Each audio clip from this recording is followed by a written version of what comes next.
આપણે નાથ સંપ્રદાયની વાત કરી તો ગોરખ જતી ગોરખનાથ થઈ ગયા છે. અને ગોરખનાથ નાથ સંપ્રદાયમાં પ્રમુખ સ્થાન પ્રાપ્ત કરેલું છે અને 84 સિદ્ધિ હાંસલ કરેલી છે, જેને સિદ્ધ પુરુષ આપણે કહીએ છીએ. એટલે ગોરખનાથની વાત કરતાં પહેલાં તમને એક એ કહી દઉં કે અવારનવાર આપણે જે તત્વ છે એ તત્વની વાત કરીએ છીએ. જ્યાં સુધી આપતણા તત્વ નહીં સમજાય ત્યાં લગી પૂર્ણ જ્ઞાન નહીં થાય. એટલે આપણે તત્વજ્ઞાન જાણવા જ છે તો આ ચેનલને સબસ્ક્રાઈબ કરો, જેથી કરીને અવારનવાર તત્વની વાત આપણા ઓડિયામાં સાંભળવા મળશે અને તત્વથી ઓળખાણ થઈ જશે ધીરે ધીરે કરતા. હવે વાત આગળ આપણે કરી છીએ. આમ તો નાથ સંપ્રદાય તો ગુરુ દત્તાત્રેય નાથ થઈ ગયા છે, એ તો બધી ખબર છે તમને. ગુરુ દત્તાત્રેય નાથ જે ગિરનારની ગુફામાં ગિરનારની તળાટી ઉપર એ ગુરુ દત્તાત્રેય મહાન નાથના ઉત્પાદક અને મોટામાં મોટા પ્રમુખ કહેવામાં આવે છે. એટલે એને ખબર હતી કે ઉજ્જૈન નગરીમાં રાજા ભરથરી, જેને ભૃતુહરિ કહેવામાં આવે છે, એ ત્યાં રાજ કરતા હતા. અને એમના ઘેરેથી જે પિંગલા રાણી હતી એ મૃત્યુ પામે છે. અને એ મૃત્યુ પામ્યા પછી જે ભૃતુહરિ કહેવામાં આવે છે એ રાજા ગાંડો બાવળો બની જાય છે. અને જ્યાં એને મસાણની અંદર અંતિમ ક્રિયા કરવામાં આવી હતી ત્યાં જઈ બેઠો રહે છે અને વિલાપન કર્યા કરે છે. આવી વિલાપન એટલી બધી કરે છે કે એના મુખથી પિંગલા પિંગલા પિંગલા. આ માયાનો મોહ છે ને બાપા. જેને જેના કાયામાં મોહ લાગ્યો છે માયામાં, એને સમર્થ સંત એવા કોઈ હોય ગોરખનાથ જેવા, એ જ છોડાવી શકે છે. હવે જોજો આગળ વાત, આખો ઓડિયો મારો સાંભળજો અને સમજજો કે આ કાયાનો જે મોહ છે એ ક્યાં લગી છે. એટલે અહીંયા ગુરુ ગાયત્રીનાથ ગોરખનાથને ભલામણ કરે છે. એને એમ તો આગળ ઘણી વાત વહી જાય છે અને કરીએ આપણે એટલી બધી ન કરીએ કે ટાણે આ વાત ઘણી છે. એને મળવા જાય છે ને એને મુલાકાત થાય છે ગોરખનાથને ગુરુ દત્તાત્રેય હારે. અને ગુરુ દત્તાત્રેય એને કામ સીધે છે અને એને ભલામણ કરે છે કે ઉજ્જૈન નગરીમાં રાજા ભરથરી જે છે એની પાસે એ જાય છે અને બધી સમજણ આપે છે. એટલે ગોરખનાથ તો ચાલતા ચાલતા અહીંયા ઉજ્જૈન નગરીમાં આવે છે અને વિચારે છે કે આ મોહવંશી હંસને મારે કેમ મુક્તિ આપવી. એટલે ગામમાં જઈ એ કુંભારના ઘેરે ત્યાંથી ઘડો એ ખરીદે છે, એટલે માટલો. એ માટલો ખરીદી અને જ્યાં સમાચાર મળે છે કે ભૃતુહરિ જે રાજા ભરથરી હતા એ તો શમશાનમાં બેઠા છે અને વિલાપન કરે છે, પિંગલા પિંગલા પિંગલા પિંગલા, બીજું કાંઈ નહીં. કારણ કે શરીરનો મોહ છે.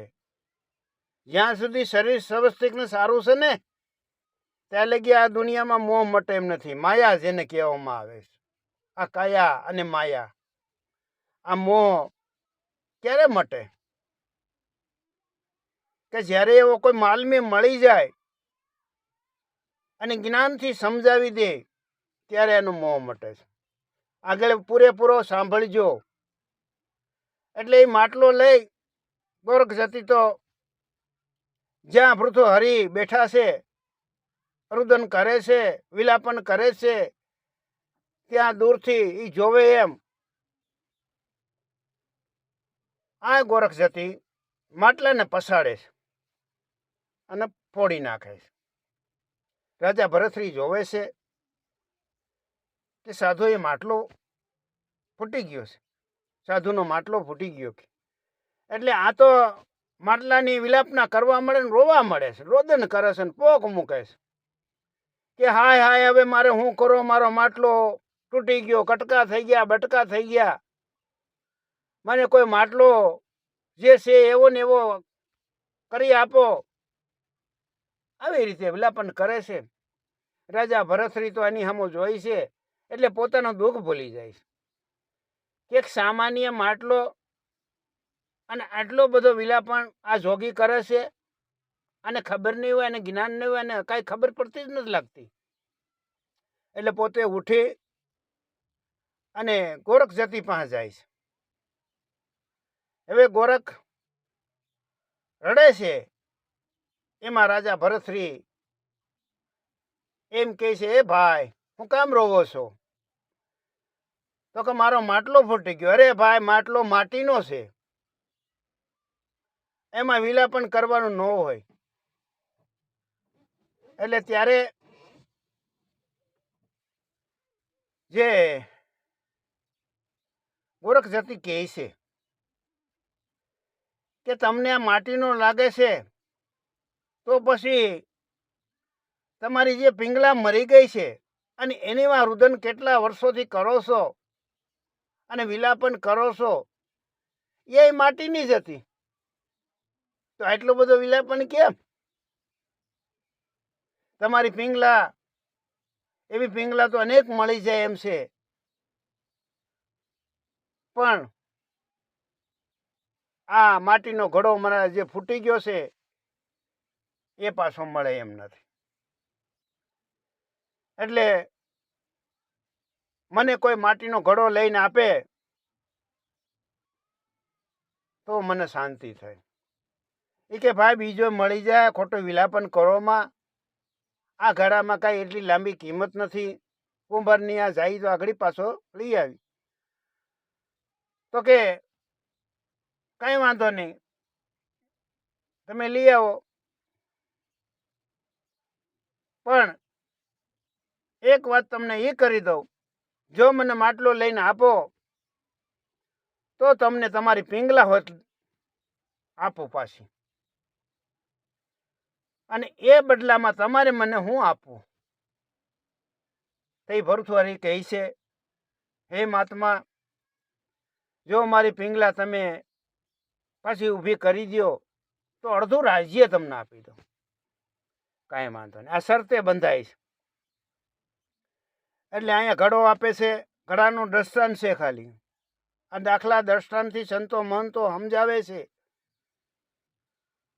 એટલે આની પાસે જે સબાર મંત્ર હતા, જેને સૌથી બળ કહેવામાં આવે, સબાળ મંત્રી જે મંત્ર છે, મંત્ર આવે ને એને સબાળ મંત્રનો શબ્દ મસંદરનાથે આપેલું છે. એટલે સૌથી જે મંત્ર છે એમાં બધેથી બળવાન સબાર મંત્ર, એવો શબ્દનો ઉચ્ચાર કરી અને આનું નામ રાખેલું છે, સબાર મંત્ર. હવે આ જેના મંત્રથી પ્રયોગ કરી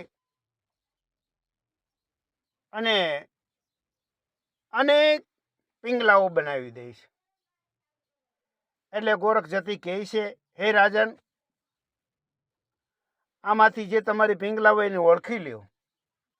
અનેક પિંગલા થાય, કઈ પિંગલાને ઓળખવી? એટલે એ પિંગલાઓ સાથે વાતો કરે છે, ગુપ્ત જે વાતો હોય પતિ પત્નીની, એમાં બધેથી વાતો મળે છે. એ કઈ પિંગલા એવી નથી કે ગુપ્ત વાત ન જાણતી હોય, કેમ કે આ મંત્રનો શ્લોક છે ને બાપા, જે દિવ્ય શક્તિથી પ્રાપ્ત કરેલું હોય એને આ મંત્રયોગની સાધનાની ખબર હોય છે. હવે આ અનેક પિંગલાઓ સર્જનું થઈ છે, એટલે આ કહે છે કે હવે આમાં મારે કઈ પિંગલા રાખવી. એટલે અડધું રાજ્યની વાત હતી કે હવે તારે જે રાખવી એ રાખ, બાકી મને અડધું રાજ્ય આપી દે. જે વાત છે એ અહીંયા ગોરખ જતી વાત કરે છે. અને ગોરખ જતી એમ કહે છે કે પેલા આ બધીને પૂછ કે અમર પટોળ લઈને આવ્યું છે, અહીંયા કેટલા દી રહેવાની છે. એટલે એ પૂછે છે.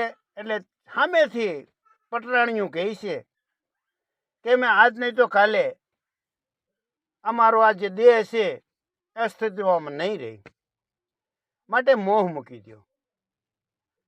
અહીંયા રાજાને ઘણી ઘણી રાણીઓ સમજાવે છે અને મોહ મુકાવવાની કોશિશ કરે છે કે હે રાજા, આ માટીનો ઘડો છે અને ફૂટતા વાર ન લાગે, એટલે આવું મોહ ન કરો. જો આવું મોહ વૈરાગ્યમાં પકડો તો તમારું આ નામ નવખંડમાં રહી જાય. અને ત્રણે ત્રણ જે લોક છે, પાતાળ લોક, સરગ લોક અને પૃથ્વી લોક, એ ત્રણેયમાં તમારી જય જયકાર થાય. એટલે પોતાને ઘણો પસ્તાવો થાય છે કે હવે શું કરવું.